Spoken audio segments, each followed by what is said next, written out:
삶에 힘이 되는 든든한 민생정책, 여러분들의 실생활에 도움이 되는 각종 민생정책을 소개해드립니다. 주간 민생브리핑 지금 시작합니다. 첫 소식입니다.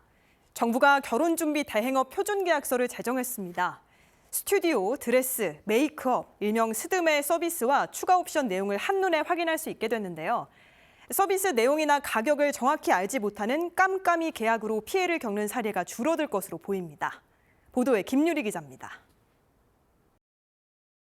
결혼을 준비하는 예비 부부들의 고민거리로 스튜디오, 드레스, 메이크업, 이른바 스드메가 꼽힙니다. 가격이나 서비스 항목을 확실하게 알 수 없는 깜깜이기 때문입니다. 대부분 결혼 준비 대행 업체와 패키지 형태로 계약을 체결하면서 개별 가격을 제공받지 못하는 겁니다. 추가 옵션이 발생하면서 예상치 못한 추가금 폭탄을 맞는 문제도 지적됐습니다. 앞서 정부도 결혼 서비스 시장의 투명성을 높이기 위해 개선책을 마련하겠다고 밝혔습니다. 결혼준비 대행업 표준약관을 제정해서 소비자들이 표준약관을 사용하는 업체와는 안심하고 계약할 수 있도록 하고 소비자의 합리적인 선택을 지원하기 위해서 가격 공개 범위도 점차 넓혀 나갈 계획입니다. 앞으로는 표준 계약서에 서비스 내용과 가격 정보가 구체적으로 기재됩니다. 계약서 앞면 표지부 서식을 통해 스드메와 같은 기본 서비스와 추가 옵션 내용을 한눈에 확인할 수 있습니다. 사진 파일 구입비, 드레스 피팅비 등 사실상 필수 서비스임에도 추가 옵션으로 분류됐던 항목도 기본 서비스에 포함됩니다. 예상치 못한 추가 지출을 막겠다는 취지입니다. 위약금 기준도 구체화됩니다. 그동안 불명확한 위약금 기준으로 계약 해제 시 소비자가 일방적으로 피해를 보는 경우가 많았기 때문입니다. 이에 계약 해지 시 대금 환급과 위약금 부과 기준을 약관에 구체적으로 표시하도록 했습니다. 공정거래위원회는 이번 표준계약서 제정으로 예비 부부들이 스드메 서비스의 내용과 가격을 비교한 뒤 예산 내에서 합리적 소비를 할 수 있을 것으로 기대했습니다. 이를 통해 결혼을 준비하는 예비 부부들의 경제적 부담도 완화될 것으로 내다봤습니다. KTV 김유리입니다. 종합소득세 환급액을 빠르게 확인하고 환급 신청까지 할 수 있는 서비스가 시작됐습니다. 국세청의 원클릭인데요. 신경은 기자가 소개합니다. 국세청의 종합소득세 환급 서비스 원클릭. 수수료 부담 없이 최대 5년간의 환급 금액을 빠르게 확인하고 환급 신청도 쉽게 할 수 있습니다. 환급액이 있는 대상자가 국세청 알림 메시지를 받으면 홈택스에 접속해 환급 신청이 가능합니다. 환급액 확인 후 수정 사항이 없는 경우 이대로 신고하기를 누르면 신청이 완료됩니다. 신고 내용이 사실과 다른 경우 신고 화면 이동을 눌러 소득 금액과 공제 내역을 수정할 수 있습니다. 또 원클릭 서비스를 이용하면 과다 환급 신청으로 가산세가 부과될 위험이 없습니다. 다양한 공제 여건을 검토한 환급세액이 안내되기 때문입니다. 가족 구성원별로 연간 소득을 합산하여 소득금의 기준을 초과하지 않는지, 중복 공제받은 항목이 없는지 등을 면밀히 검토하고 납세자에게 유리한 신고 방식을 적용하는 등 정밀한 계산 과정이 필요한데 이러한 어려움을 빅데이터 분석을 통해 해결하였습니다. 원클릭 서비스로 환급을 받는 대상자는 311만 명, 5천 원 이상 환급세액이 있는 인정용역 소득자나 근로소득자입니다. 이들에겐 총 2,900억 원 규모의 환급액이 지급될 예정입니다. KTV 신경은입니다. 실손보험이 개편됩니다. 앞으로는 급여 의료비와 중증질환 치료비 중심으로 적정 보상하도록 바뀌는데요. 보험료가 최대 절반까지 떨어질 것으로 보입니다. 보도에 김창규 기자입니다. 실손보험의 비급여 보험금은 꾸준히 늘고 있습니다. 2017년부터 6년 동안 약 70% 증가해 지난해에는 8조 2천억 원까지 늘었습니다. 실손보험의 비급여 과다 보장은 의료 인력 쏠림 현상의 원인으로도 지적됩니다. 비급여 적정관리, 실손보험 개혁, 의료사고 안전망 구축 등은 그간 여러 쟁점과 갈등 속에서 오랫동안 지체되었던 개혁 과정입니다. 비급여 항목에 과도한 보상이 발생해 급여 중심인 필수 의료 기피로 이어지는 겁니다. 지난해 상반기 레지던트 1년차 지원율만 보더라도 필수 의료가 현저히 낮습니다. 금융위원회는 지난달 발표된 2차 의료개혁 실행 방안을 바탕으로 실손보험 개편안을 공개했습니다. 급여 의료비와 중증 환자를 중심으로 보장하는 게 골자입니다. 비중증 환자의 보장 한도는 대폭 줄어드는데 이렇게 하면 보험료를 지금보다 30에서 50% 낮출 수 있다는 게 금융위 설명입니다. 입원 환자의 급여 의료비 자기 부담률은 현행 20%로 고정됩니다. 외래 진료는 자기 부담률을 최저 20%로 하되 자기 부담률과 건강보험 본인 부담률을 연동합니다. 임신, 출산과 관련한 급여 의료비도 실손보험 보장 범위로 들어옵니다. 비급여 의료비는 중증과 비중증으로 구분합니다. 중증 비급여 의료비는 지금과 동일하게 연간 5천만 원, 회당 20만 원까지 보장합니다. 여기에 상급 종합병원 입원 때 연간 자기 부담 한도를 500만 원으로 신설해 중증 질환에 대한 보장을 강화합니다. 비중증 비급여는 자기 부담률이 현행 30%에서 50%로 늘어납니다. 보상 한도는 연간 5천만 원에서 1,000만 원으로 회당 20만 원에서 하루 20만 원으로 하향 조정됩니다.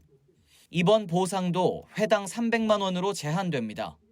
도수 치료와 체외 충격파, 각종 미용 주사 등은 보험금을 아예 지급하지 않습니다.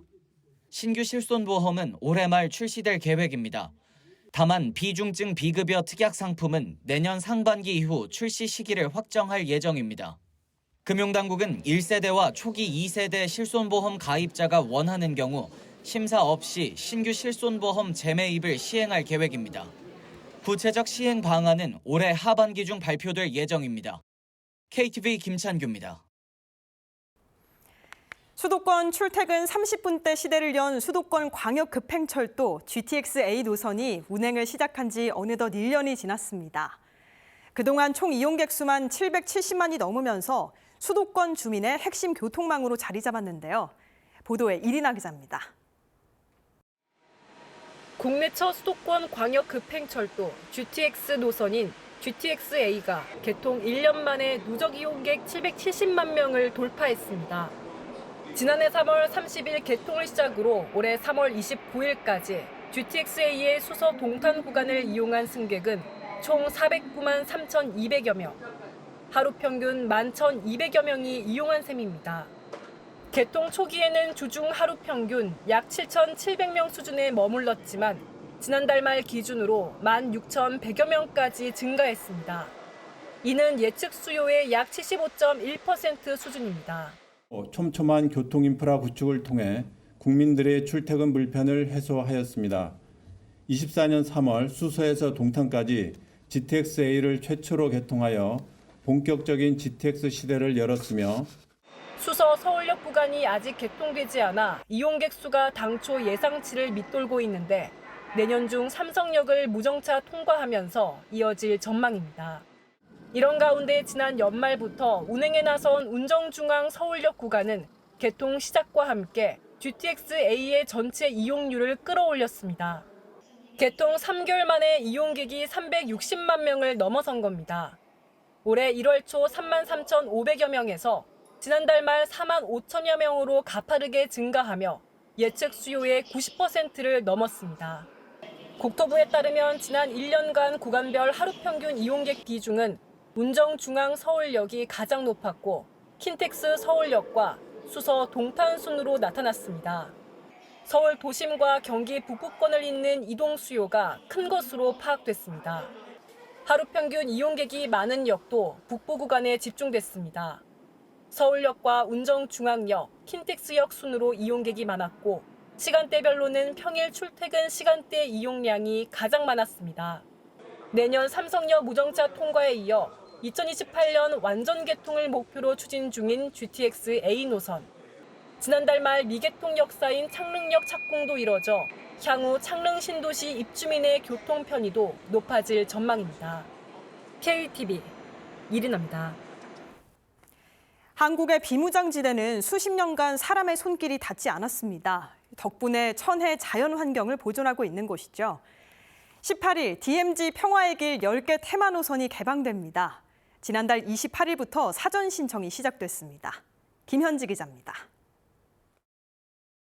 비무장지대 DMZ는 오랫동안 인간의 손길이 닿지 않았습니다. 덕분에 한국의 희귀식물을 비롯해 각종 천연기념물이 서식하고 있습니다. 천혜의 자연 환경을 그대로 간직하고 있는 곳입니다. 정부가 18일부터 DMZ 평화의 길 10개 테마 노선을 개방합니다.